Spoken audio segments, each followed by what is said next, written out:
hospitalized in Dikelia, a British sovereign base area on Cyprus. It's part of British overseas territory that falls outside of Cypriot jurisdiction. You got moved from Cuba's Little America right into Cyprus's Little Britain. Why Dikelia? The UK and the US remain close allies. The last place Cypher would think to look for you is inside their own system. That's what kept you safe in British military hospital for 9 years. The safest place from a whale is inside its own belly. You were a regular Geppetto. Well, it wasn't Pinocchio who led me out to safety. So who was that guy? Cypher went so far as to attack British territory, burning their own ally. That's how badly they wanted you dead. He said I was in a British military hospital. But the doctor had a Greek accent. They hire locally. Easier to trust them. Dikelia is also home to Greek Cypriots, after all. What about the Turks? They haven't returned to the south. Not yet. The Cyprus dispute is still a long way from resolved. The country is just as split as it was in '74. Turkish Cypriots in the north, Greek Cypriots in the south. Between them, the Green Line, the UN established. And Dikelia sits right on top of it. It does. Part of the buffer zone between the two groups. Another reason it was the perfect place to hide you. Easy to spot any outsiders snooping around. So how do things stand? Now, last year, the Turks declared that the Turkish Republic of Northern Cyprus is an independent state, though it's only Turkey that recognizes it. In the past, the Greeks and Turks lived side by side in the same villages. There are reasons to fight. Those came from the outside. Greece, Turkey, Britain, America, they all had their own stake in pitting the two sides against each other. But once you spark something like this, it's impossible to control. Both sides build up grudges like debt, without the foresight to see that each act of revenge just fans the flames, and then it's too late for other nations to rush in with peace talks. The embers keep on smoldering. Each nation's arrogance only breeds anarchy. The world is paralyzed by this hunger for revenge. Cyprus is no different.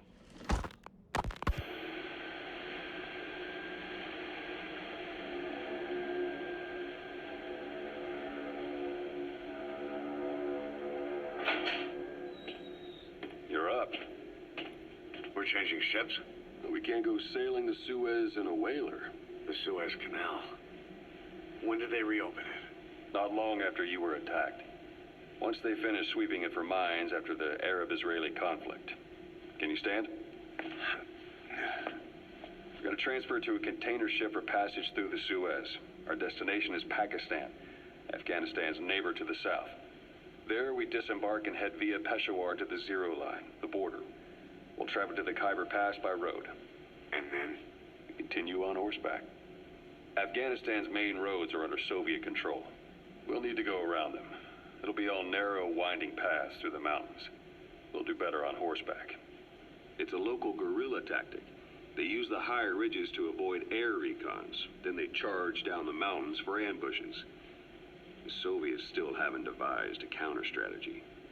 Our time frame is only half as much as we really need. It's gonna be a tough march. Better horses than boats. Well, it'll make for good physiotherapy. Take the time to get used to that new arm. While the Soviets have indicated they are not participating in the Los Angeles Olympics, primarily because the United States has made no attempt to guarantee the safety of the Soviet Union's athletes, the United States is increasingly demonstrating the belief that the issue has nothing to do with its preparations, and in fact this is retaliation for the Western nations' boycott of the previous Moscow Olympics. That concludes today's news. That's quite some news. The Soviet Union not attending the LA Olympics? Yeah. Andropov's death has changed some things. They're calling it revenge for the Western boycott of the Moscow Olympics. Countries boycotted the Moscow Olympics? Yes. In protest of the Soviet Union's invasion of Afghanistan. Over 50 countries were absent. It's too bad I didn't get to see Yamashita's judo. When the 40th Army crossed the Amu River 4 years ago, détente went right out the window. The U.S. Congress chose not to ratify SALT II. And Reagan's hardline politics won in the presidency in a landslide. According to him, the Soviet Union's an evil empire. A second Cold War. And there's been no end to regional conflicts and civil wars. Lebanon, the Falklands, Grenada, Iran, Iraq. The story never changes. Egypt and Israel did sign a peace treaty. But then the driving force on the Egyptian side, President Sadat, was assassinated afterward. Apparently, his actions were considered a betrayal of his fellow Arabs. Islamic extremists? Yes, fundamentalist extremists have been responsible for some bold acts of terrorism in recent years. We've had extremist students in Iran take U.S. embassy workers hostage, and suicide bombings in Lebanon. Over 300 foreign soldiers stationed there have been killed. But countries have yet to develop an effective means of dealing with terrorism. Afraid of losing their own men, they've pulled their forces out, handing private forces a golden opportunity. Private forces? Small armies with no national affiliation, working for the highest bidder. That's right, they got the idea from you. After Mother Base went down, they began spreading to meet the soaring demand. Miller's organization is just one of many PFs now. The entire world is after you. But at the same time, it needs you too. Miller told me about what happened in the Caribbean 9 years ago.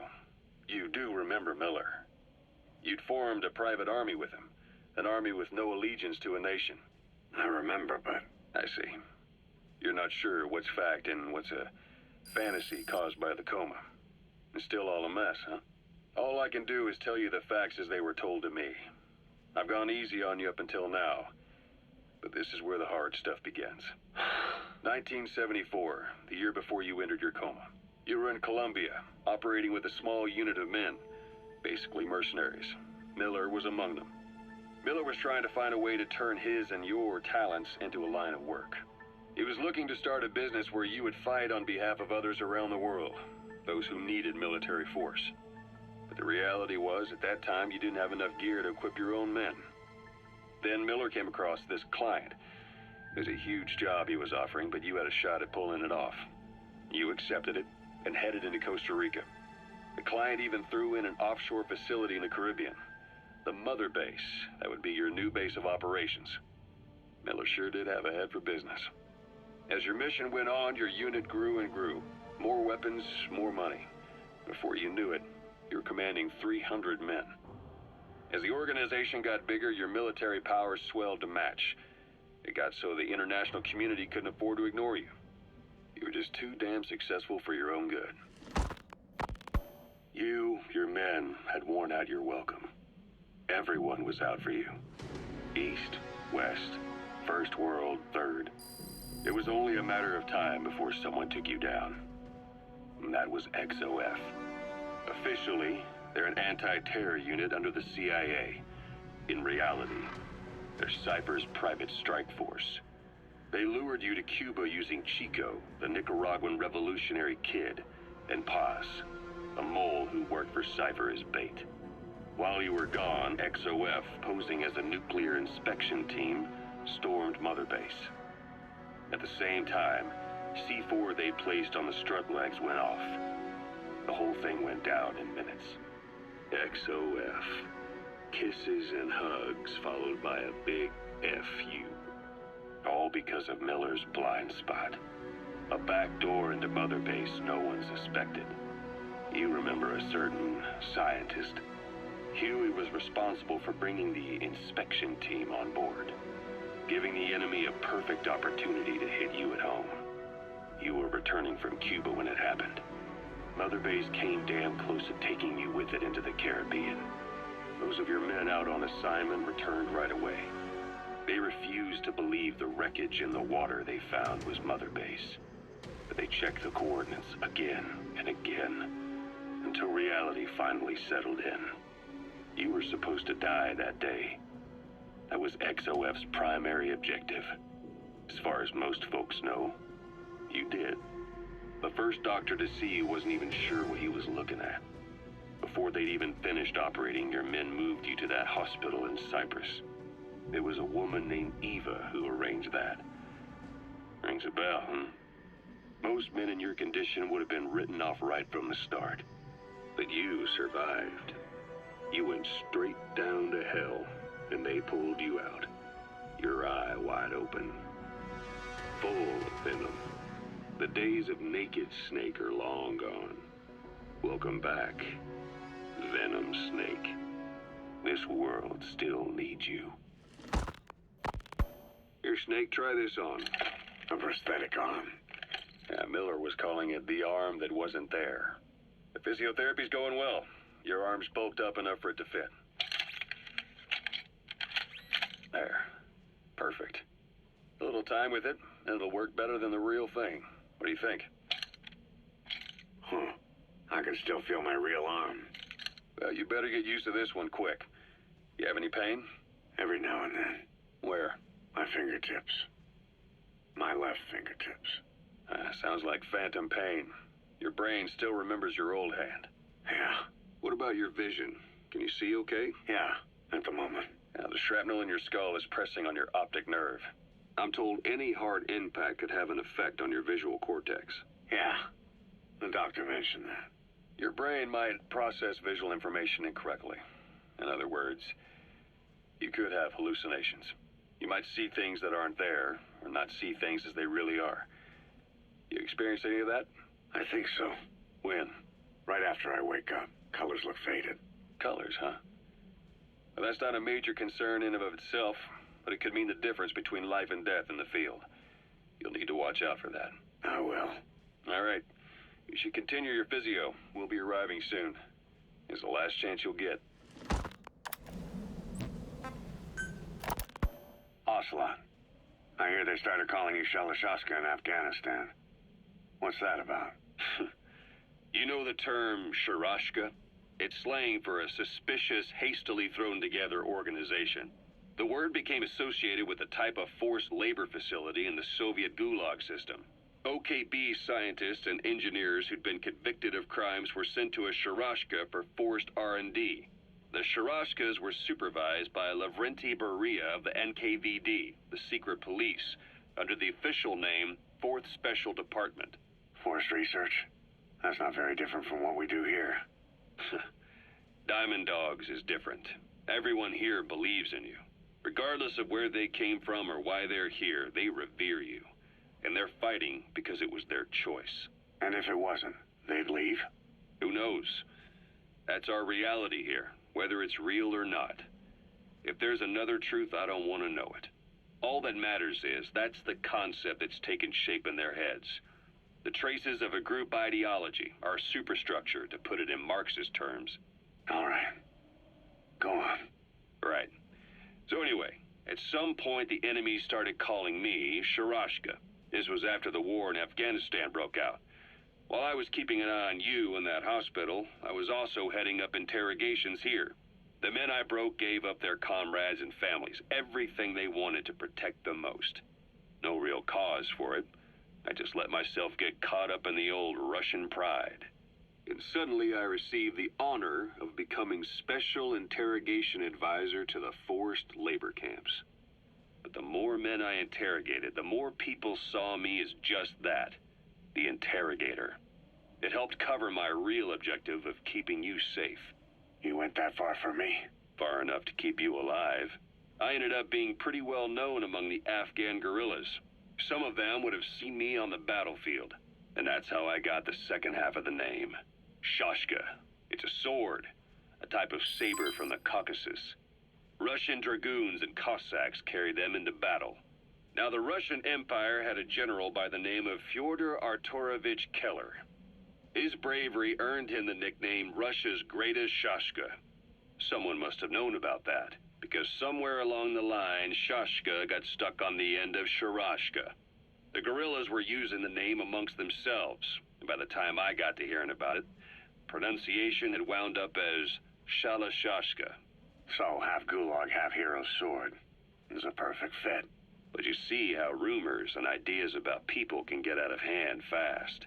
Once you create a character and put it out there in public mind, it warps and twists with every baseless rumor. And before you know it, all people see are phantoms. In my case, it works out just fine. I'm plenty used to working under aliases. So SALT II still hasn't gone into effect? That treaty was drawn up to limit not just the size of the U.S. and Soviet Union's nuclear arsenals, but also their delivery systems. The whole deal. Just when we thought all those years of negotiations had paid off, somebody decides to invade Afghanistan. The timing couldn't have been worse. The president was in the middle of the SALT II talks back then. You mean while you were busy trying to stop Peace Walker? I heard. President Ford was meeting with the General Secretary in Vladivostok. In his absence, the political brass in America detected what they didn't realize was false nuclear launch data from Peace Walker, and were on the verge of ordering a retaliatory nuclear strike. Coleman's big idea? Humans are incapable of destroying themselves. Turns out he never knew what humans are capable of. If that AI, the boss, hadn't found a way to stop the fake data transmission, they probably would have gone ahead with the launch. Deterrence was revealed as the pipe dream it was. All thanks to you. And her. The U.S.-Soviet talks looked set to fall through. What happened in Nicaragua no doubt helped trigger a change of heart. But in the end... The time's to find the politics. When you've grabbed their tail, they turn and bite your hand. I first met you 20 years ago now. The place was Selenouyarsk in the Soviet Union. We were enemies. I was with the GRU. You were still fighting for America. 1964. Operation Snake Eater. Its objective? The assassination of the legendary soldier known as the Boss. When you returned home successful, they awarded you the title Big Boss. Your CO, Zero, sought to carry on the boss's will by covertly establishing his own organization. You knew the original members from Operation Snake Eater.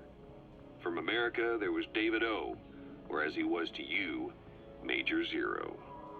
Donald Anderson, a.k.a. Sigint, Dr. Clark, who went by paramedic during the operation, and the fourth, you. From China, there was Eva, and me, Ocelot, from the Soviet Union. 6 in total. To us, government notions of friend and foe were meaningless.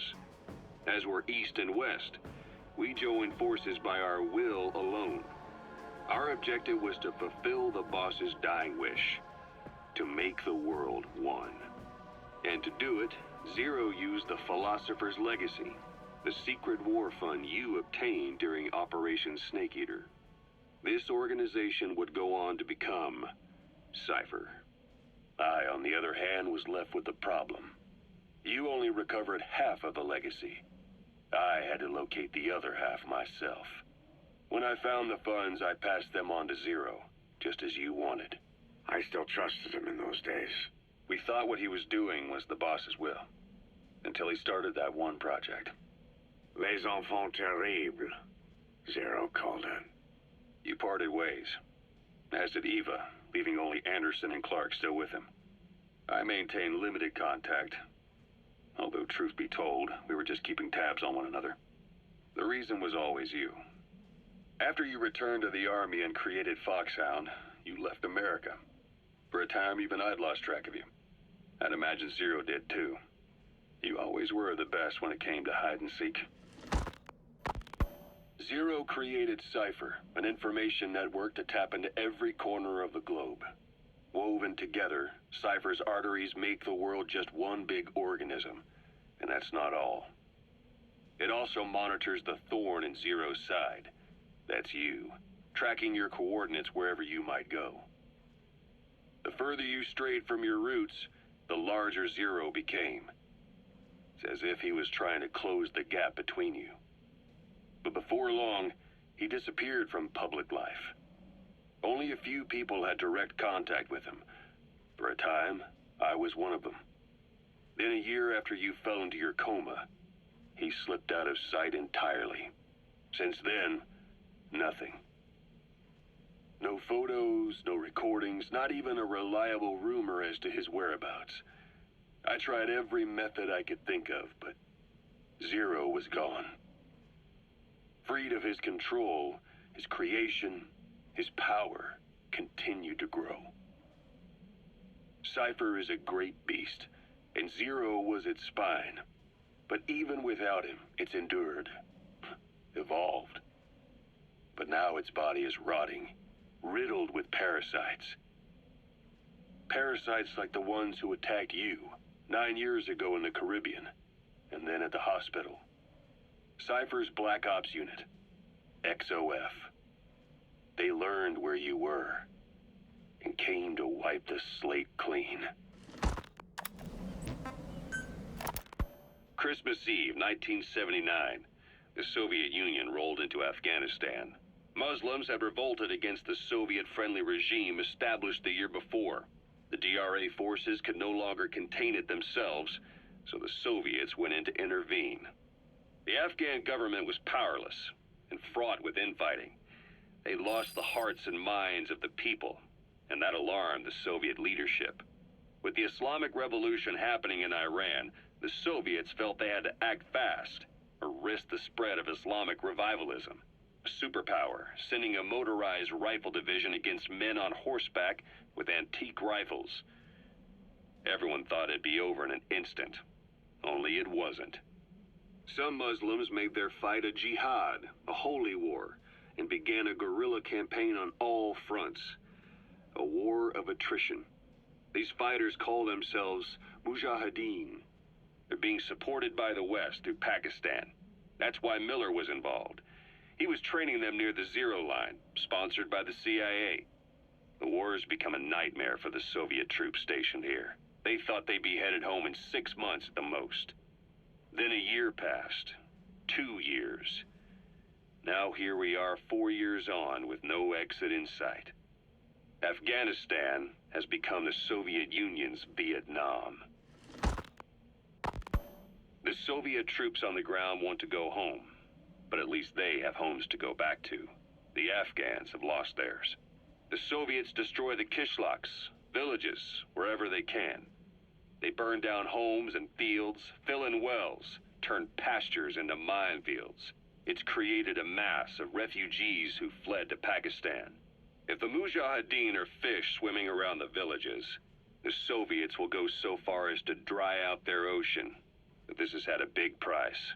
There's bitter resentment among the Afghans, and they're taking out their anger on the soldiers on the front lines. Among the Mujahideen are the Pashtun people. They're fiercely devoted to their code of Badal, or revenge. Soviets they've captured have had their hands, feet, and noses cut off before being left to die at the side of the road, just to show their comrades what they're capable of. Friendlies who come across them can do nothing but put them out of their misery. Then they burn down another village in retaliation. And the cycle of vengeance goes on. This war, the Kremlin never expected to have this much trouble against the Mujahideen. Afghanistan is a tribal society. Tradition demands that its people stand up to any outsiders who set foot on their land.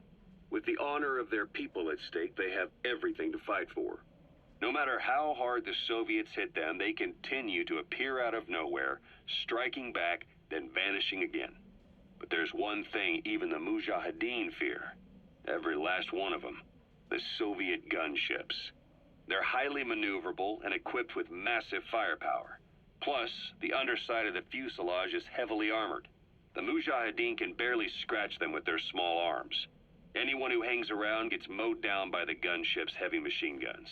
This new honeybee weapon that was given to the Hamid fighters, it's no doubt something to help them strike back against the gunships, which makes it a weapon that could change the course of the war.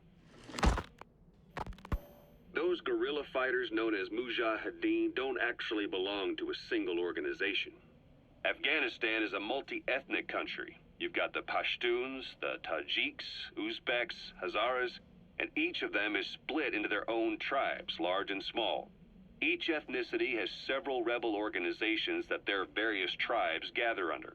They're united under the banner of jihad, but that doesn't mean they work like a single standing army. Just look at the area around J-masta-P Fort. A lot of Tajiks used to live there, but they fled after the Soviets started their scorched earth campaign.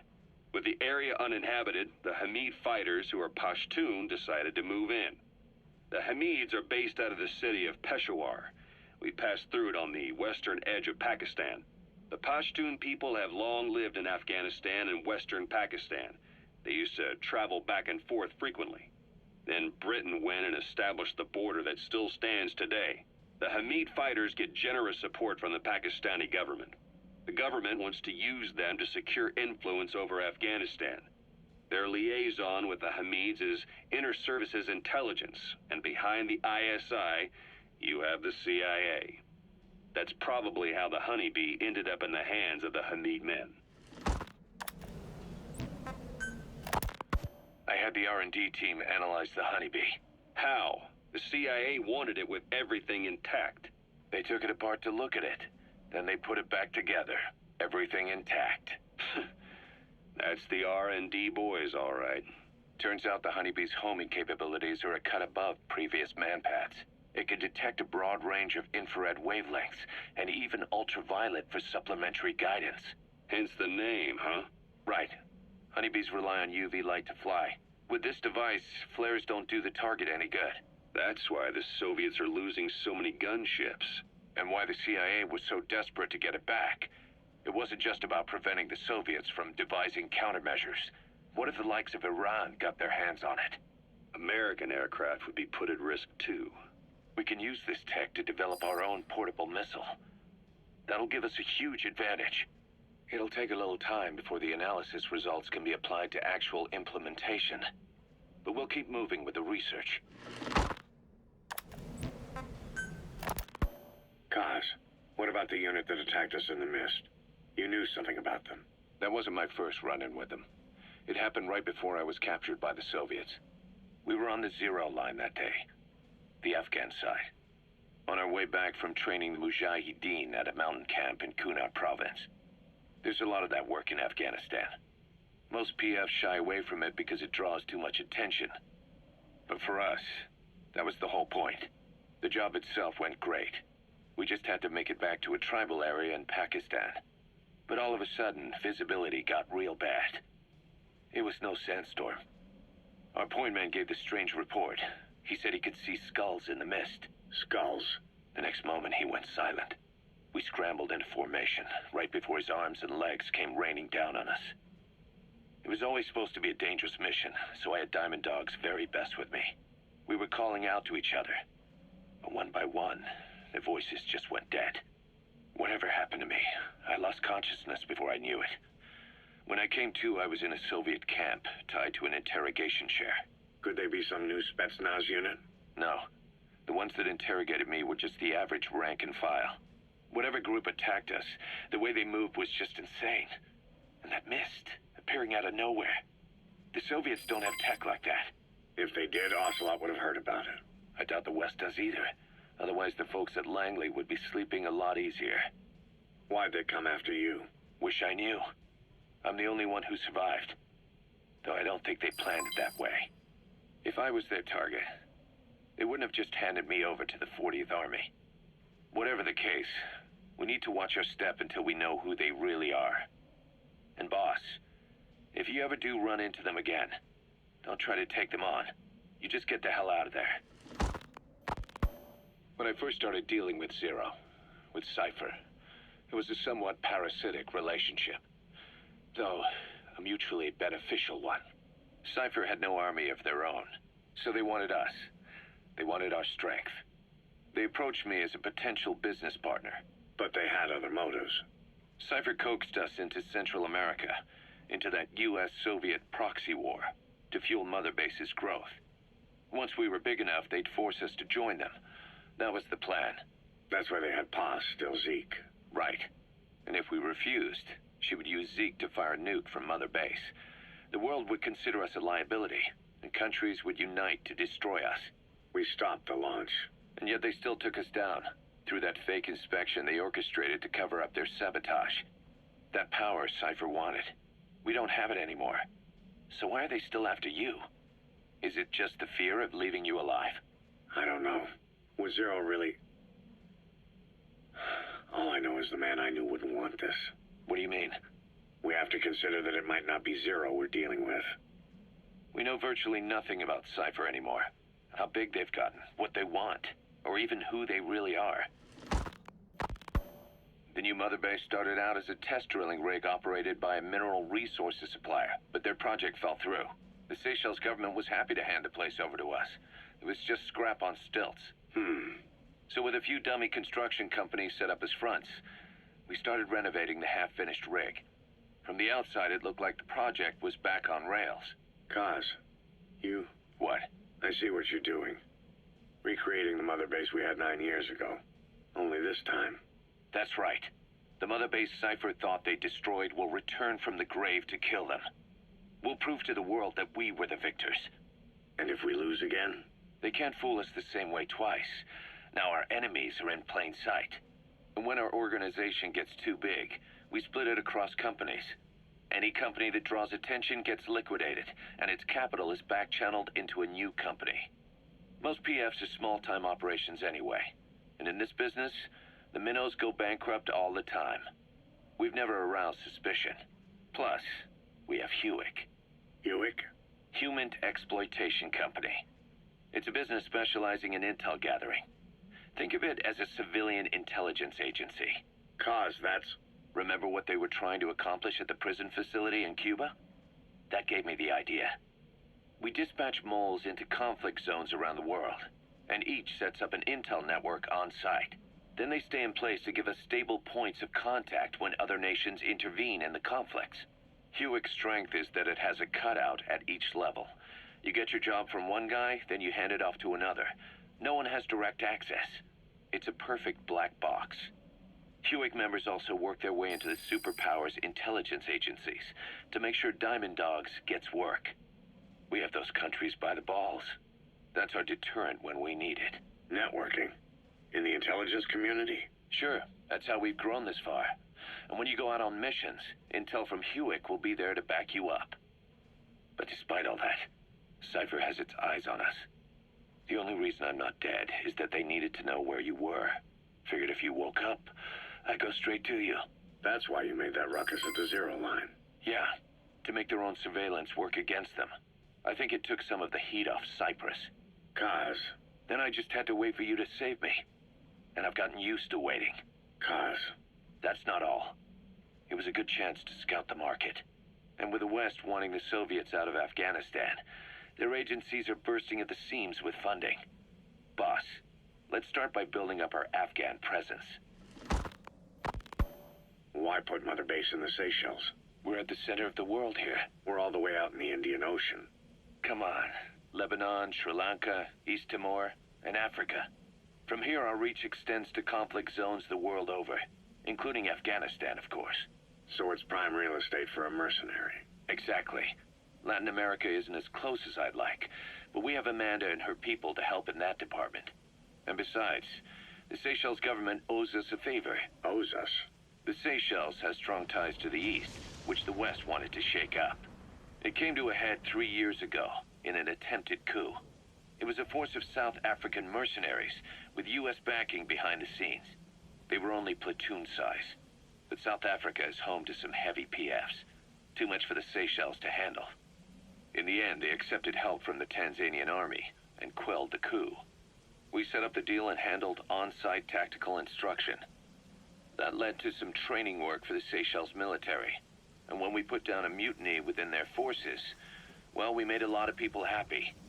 They don't pay us. They just let us have a piece of their offshore territory on the promise we'll come running if something else happens. So we're bodyguards, too. It's a good setup. We can only take Mother Base so far here. We'll have to find somewhere else when this place starts getting big. Aren't you being a little hasty? Nothing hasty about it. You're back with us now. So, Kaz, the ship that took us from Cyprus, it used to be a whaler. Yeah, a Japanese vessel. How was the voyage? It was... stimulating. Well, she was part of a whaling fleet up until a few years ago. Her displacement isn't anything to write home about, but she can really move. She still had plenty of life left in her, but then the work dried up. Global opposition to whaling has been mounting for years. Is that right? The push to ban it has been gaining traction for a little over a decade. Individual species came under protection as the years went on. And then 2 years ago, the IWC adopted a moratorium on commercial whaling. Several countries, including Japan, fought it to the bitter end. But eventually, most whaling companies had no choice but to throw in the towel. You ever tried whale snake? Can't say that I have. When I was a kid in Japan, practically everybody ate it. That good, huh?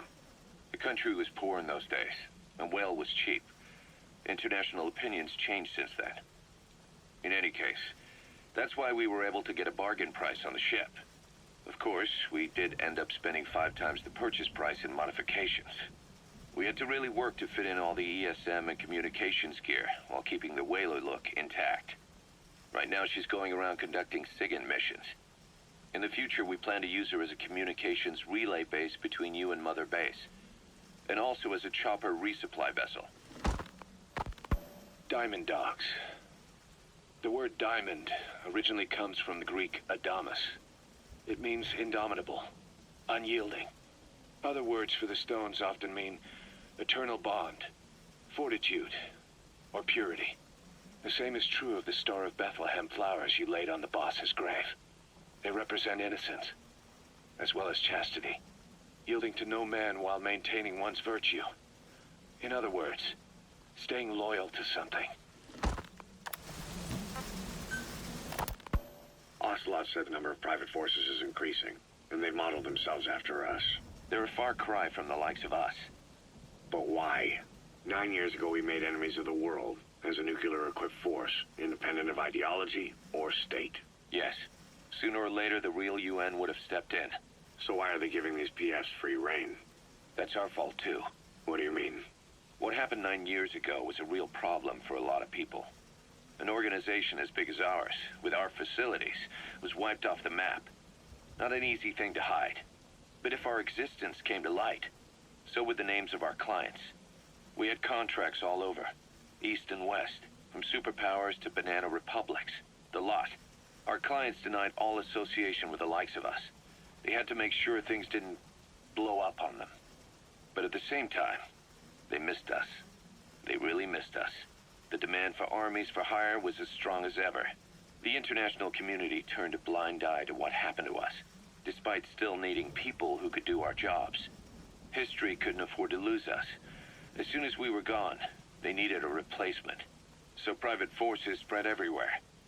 And they're all just a phone call away. But still. I know. PFs are totally different from what we envisioned.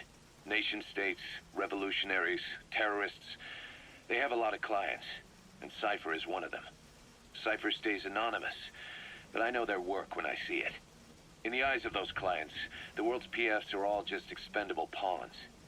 The clients don't have to worry about losing their own men. Nobody knows they're involved, and PFs are cheap. In short, the world is chewing up soldiers and spitting them out. Even some of the old Mother Base's survivors are still working for PFs. Some guys created their own smaller forces. Others were taken on by emerging PFs. Everybody's gone their separate ways. But none of them are living their dream, because they're not fighting with you. Of course, I tried to headhunt as many of them as I could for Diamond Dogs. It was all a waste of time. They said they weren't interested without you to lead them, but now you're back. And everything's gonna change. We'll unite all private forces under you, transcending nations and economies. What is a nation? Just a patch of dirt.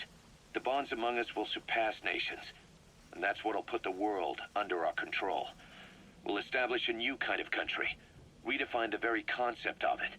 Even Cypher will be below us, an extraterritorial federation of military nations. The United States of Force. Once word of Big Boss's return starts traveling, that'll be our true deterrent against Cypher. In other words, no one will dare to come gunning for you. How do you figure? Cypher lacks a large-scale fighting force. PFs are the perfect tool for them. But those PFs revere you, the legendary Big Boss. If Cypher killed you now, they wouldn't take it lying down. Maybe they'd even go looking for revenge, but they definitely wouldn't keep doing Cypher's dirty work, even if it put their lives at stake. That's why it's no longer a benefit to Cypher to get rid of you. The very fact that you're alive is our greatest defense against Cypher. Nice to know. It'll buy us some time while we get back to full strength. Just keep in mind that what I'm saying is generalizing a lot. In practice, the PFs around the world don't know your face. Just declaring that you're Big Boss won't be enough to convince them. And if they see you as an enemy, they'll come at you with everything they've got. Some hero. That's why you need to bring them back to Mother Base. Show them on your terms that you really are the one and only Big Boss. Once you've proven that, they won't hesitate to join us. We were lucky to get our hands on that cyborg arm developer. There's no one in Diamond Dogs who can so much as maintain that thing. Bionic arm, not cyborg, if you go by what he calls it. But you're right, the East is light years ahead in bionics. They can even detect through the skin the slight electrical signals from the brain that order muscles to move. And the Soviet Union completed their first bionic arm capable of doing that back in the 60s. Although I guess that news didn't really reach the West. No kidding. Zadorov's was the only one I ever saw. Quite a shock to see it for the first time. And it was no mean feat to get hold of Snake's arm. I couldn't get one for you at the time, but you know, now... Forget it. I've no intention of relying on bionics. Right now I need to keep the pain fresh in my mind. Well, it's your decision. But don't you find it... inconvenient? Not a bit. But the phantom pain... it never lets up. Do you know how many men I saw die that day? There's nothing we can do to bring them back. And you expect me to care about getting a measly arm and leg back? Sorry. But my pain belongs to all our dead comrades. I'll keep living with it for their sake. It'll guide me straight and true until I've gotten them the vengeance they deserve. Diamond Dog's intel team specializes in information gathering, mainly HUMINT and SIGINT. They plant scouts and moles in the field. These operatives will blend into the local populace and work under the guise of a resident, or disguise themselves as travelers and ask around for information. They observe targets using various hidden bugs, cameras, and transmitters, and by tapping their satellite and phone communications. Analyzing all this information creates a clear picture of how wars and the PFs fighting them are changing. This data can also be used for threat assessment when deciding whether to accept contracts from certain clients. And during missions, the intel team keeps track of target locations and produces FOM predictions, reporting mission-critical information based on real-time remote observation of changes in the AO. What you hear from us over the radio is based on how we interpret the data gathered at the command platform. However, intel team operatives go unarmed in almost all situations to avoid revealing themselves to the enemy. Some will carry a knife, but most have nothing at all. As such, don't expect them to help you take on heavily armed adversaries like PF soldiers. Think of them as entirely passive in the hot zone. Plus, they use all manner of techniques to remain inconspicuous in the field. If you ever spot one, you'll have some serious explaining to do. So remember, their specialty is espionage. They may not be of use in a firefight, but when it comes to intel, they're pros. DD makes a pretty good partner, huh, boss? Too early to say. Yeah? Just seeing him come back makes me real proud. What breed is he? He's not a husky. You're right. Siberian Husky is a cross between a Spitz-type dog and a wolf. I think DD might have some wolf blood in him, too. He isn't just smart. He's also shown remarkable judgment. If he doesn't do what you want him to, he's just doing what he thinks is right in the situation. And he's steady under fire. Remember, he's no lapdog, but learn his strengths, and you'll understand each other soon enough. You'll make one hell of a team. Ocelot, why'd you take it upon yourself to train him? Why? Yeah. When's the last time you heard a wild cat raising a dog? I have an eye for him. I knew at first glance he'd make the right partner for you. Huh. And I figured it was about time he got out into the world. So you passed him off on me? There, you see? I knew you liked him. I don't know about that yet. I still think he's trying to figure me out, too. I'll spend some more time with him. You'll see how helpful he can be. What about you? I prefer to work alone. Ocelots don't hunt in packs. Yeah, something like that. Anyway, I'm glad you like him. DD's really taken to you, too. And to going on your walks. Don't be shy about taking him with you in the future. I'll think about it. Snake, do you remember Amanda? Yeah, I do. Their revolution was a success. Somoza resigned, and Nicaragua has a new government. Amanda's really working hard for her country to be reborn. Good for them. She says she wishes Chico could be there. That revolution was the dream. For Amanda. For Chico. And their father. That chopper was no place for Chico to die. I'd like to at least think history will remember his part in the revolution. When you pick up a gun, there's always a chance you'll die for nothing. He knew that as well as the rest. Now that he's gone, it's up to the rest of us to decide what it was all worth. If we don't, there's nothing to prove that Chico ever lived at all. We're his mark on the world. Amanda told us that Strangelove contacted her after the revolutionaries came to power in Nicaragua. Strangelove, the AI researcher from Mother Base? I remember her. We'd lost touch with her, till Amanda heard from her out of the blue. She told Amanda she wanted to salvage Peace Walker's drive parts, or something from the bottom of Lake Nicaragua. Amanda passed the request on to her friends in the new administration. She's a national hero now, after all. So Strangelove got a Soviet military aircraft to transport something to somewhere. But apparently the cargo wasn't big enough to have been Peace Walker itself. So what was it? Who knows? We recovered Peace Walker's nuclear warhead ourselves 9 years ago. What could Strangelove have been after? Amanda said she didn't mention what her reason was or where she was headed. Nicaragua is a socialist state now. And with Amanda vouching for her, the government didn't feel the need to concern itself with the details. All Strangelove told Amanda was that she was going to continue her research, and that the rest was a secret. Right before the attack, Huey was in the control tower to prepare for the inspectors. He was with them when it all went down. The control tower collapsed with the rest of it strut. His body was never recovered, but he was the one who met the inspection party when they arrived. And he was the one who showed the nuclear inspectors to the tower. You remember the way it went. First he recommends we agree to the inspection, then he gives them the okay without our permission, all the time acting as if he was doing us a favor. On top of that, he even had the guards disarmed that day. It would send the wrong message, he said. Whatever the angle, it all leads back to Huey. I curse my own stupidity for not realizing sooner. Huey escaped with that unit by chopper. I've been hunting him for 9 long years. The other reason I was operating around Afghanistan was to dig up his location. Huey's in Afghanistan? Yes, and I have a good idea where. Now we just wait for the right moment. This time, we'll be the ones using him. He's going to tell us who our guests really were that used a fake nuclear inspection to blast our home into the ocean. A sniper known as Quiet is lurking in the Afghan wilderness. This Quiet has performed a string of hits on Soviet officers. The attacks always occur in the same area, but sweeps of the area turn up no traces whatsoever. They've even posted guards, but they never spot a thing. And then before you know it, another body's lying on the ground. You ever heard of someone who operates like that? No matter how still and silent a person tries to be, they always create some kind of ripple. Be it breathing, a heartbeat, eating, excreting, body temperature, sweat. If this sniper can really vanish completely, that's just not human.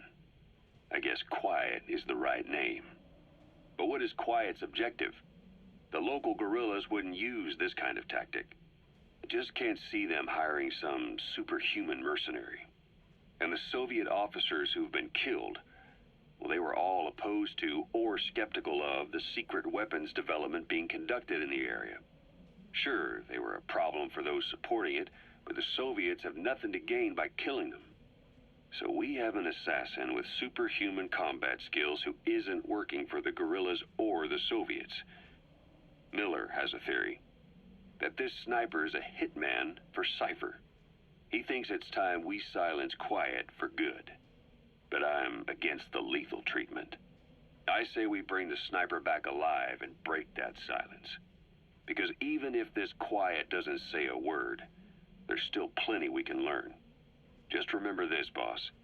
If our hunch is right, you'll be on this sniper's hit list too. If things seem a little too quiet when you're in the field, watch out. Quiet's out there somewhere. And if possible, this is one sniper I want back here breathing. When Quiet first came here, she demonstrated her marksmanship against that enemy fighter plane. It showed she was much more than your everyday crack shot. Hitting a moving target from 600 meters is a challenge, but it's possible with the right training and equipment. But shooting down that missile, that's a world apart from taking out a soldier on patrol. The chopper and the missile were in motion, meaning different vectors at high velocity in three-dimensional space, and she shot an unguided bullet that had to fight air resistance and gravity. All that while the chopper was taking evasive maneuvers. Some of the best target leading I've ever known. She has a superhuman sense of spatial awareness. You put her in a fighter jet, and she'd be an ace right off the bat. Hell, your judgment was top class too. Realizing she could take out that pilot, that's quick thinking. You and Quiet could make a hell of a team. You'd be damn near unstoppable. Quiet is still in her cell. Only a few staff are authorized to go near her. She hasn't tried anything funny, but that's what bothers me most. In particular? What does she have to gain by coming to Mother Base? I first thought she was under orders from Cypher to take you out. She didn't manage it in Afghanistan, so round 2 happens here. So I lighten the guard. And that lock on her door is a joke. You gave her an opening. And? Well, she hasn't killed you yet. And I hate to say it, but she's had plenty of chances. You made me the bait. Poisonous bait. What better? Anyway, she didn't bite.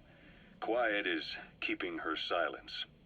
So I'm left with no idea again what she's doing here. We tried communicating with her through writing. That didn't work either. Whether she's illiterate, dyslexic, or just plain stubborn, she won't cooperate. I just don't get it. If she tried to contact the outside, it'd be picked up by our counterintelligence net, but it's clean. There's no sign she's had contact with the staff, the base facilities, nothing. She's almost got the men wanting her to try something, just to find out what she's up to.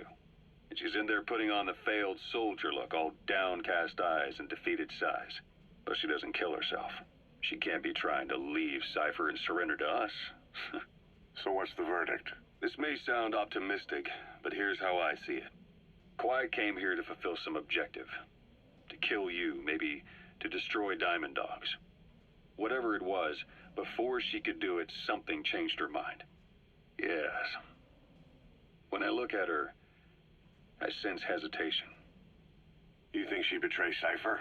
Can't say for sure. I prefer the ones that talk. Anyway, we'll keep her under watch. And we're also looking into those special abilities of hers. You'll be the first to know if something comes up. Why not look in on her yourself once in a while? Right. It wasn't just Cypher. Back in the Caribbean, every eye in the world was turned on us. A private army, just a bunch of guys with guns, in possession of a nuke? Why wouldn't they be uncomfortable? And that's why you made sure the inspection happened. Well, I thought our best move was to prove to the UN through the IAEA that we had no nuke. Of course, I was against us having it in the first place, but that was Snake's decision. The boss wasn't responsible. Well, don't get me wrong, I still believed in Snake. I thought I was making the best decision for all of us, that's all. I figured we should get a third party to exonerate us before proof of the nuke did get out. And who better to do that than an organization with international authority? So the truth is, you took it upon yourself to agree to an inspection arranged by the UN. Only the inspection was a ruse, and Cypher's strike force, XOF, showed up instead. I had no idea that would happen. Enough bullshit! Oh, sure, like I could have known. You know, I was just trying to prove our innocence to the world. What's wrong with that? We're not interested in the excuses you've thought up. The truth is objective.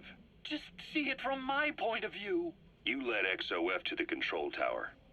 They seized it, giving them complete control over the base. Moments later, they detonated C4 on the strut legs. Anyone who'd managed to survive was hunted down by the assault force and their choppers. You can't believe I did that on purpose. That was the end of Mother Base. But it wasn't the end for you. How can you... Look, think about it. I lost something too. I built Zeke and it got buried underwater. I am a victim. That raises the big questions. Why were you the only one spared? You got away without a scratch. Why did Strangelove leave the base on the eve of the inspection? You two were close. Strangelove? And how did you manage to build something that surpasses Zeke in every way? Because you did everything they told you. You're the only one who didn't lose a thing. That is the truth. I was taken away against my will. Skullface forced me to do his research these past 9 years. He used me. I lost 9 years. 9 years. We all lost 9 years. It wasn't just you. I suppose blaming me makes you feel better, does it? But who's gonna give me back all the time I lost? You're not getting anything back. You're not a victim here, Emmerich. You're the perpetrator.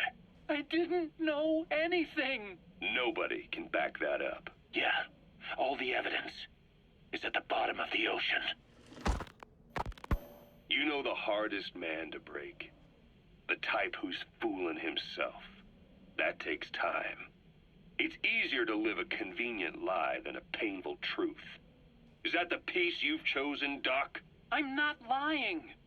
Of course. Just let me check one or two things. On that day, you were in the control tower with them. Lucky you. That's how you got out unscathed. And you escaped on one of their choppers. Only you, right before the base went under. They had me blindfolded the whole time. I've never been so scared. The whole flight, I thought they'd kill me. But thinking of you kept me going. My comrades, all the way. And? There was a plane journey, then we traveled by road. When they finally took off the blindfold, I was in kind of a warehouse, on the floor. Afghanistan, it was that research lab. I couldn't believe they'd taken me halfway around the world. And soon enough, he came. Skullface. He's the one who's really behind that Mother Base attack. He forced me into that research. What kind of research? He told me to build a bipedal walking tank for the Soviet Union. Like Peace Walker. A system that could fire an ICBM-class nuclear weapon. That's how the Sahelanthropus project got started. Sahelanthropus. Those AI weapons I'd made in Costa Rica were like toys by comparison. A whole world apart from reptilian four-legged crawling and that ridiculous hunched-over bipedal waddling. My design evolved. To the dawn of mankind. Sahelanthropus, the first steps towards humanity. An upright bipedal weapon system.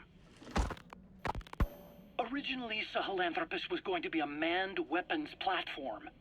I designed a cockpit in its head, and I planned to fill it with water as a buffering agent. Like how Paz modified Zeke for human control.